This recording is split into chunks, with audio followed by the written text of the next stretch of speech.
the beginning of the book, you talk a lot about your own experiences with American cinema, and I think you being in the UK and us being in Canada and being so close to the States have the same type of growing up narrative, if you will, that our sense of popular entertainment wasn't so much domestic but external.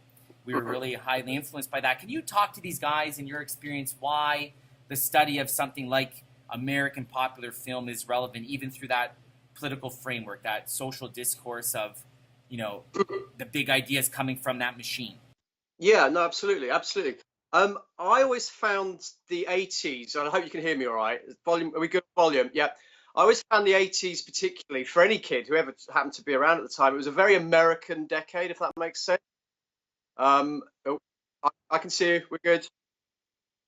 That's right.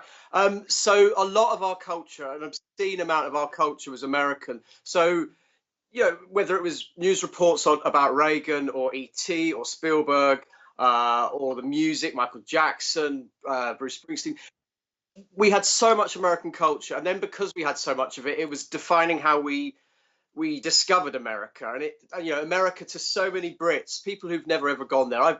I count myself lucky. I've been to America many, many times, but people who haven't I'd still see that yellow school bus America, the neon Coke sign.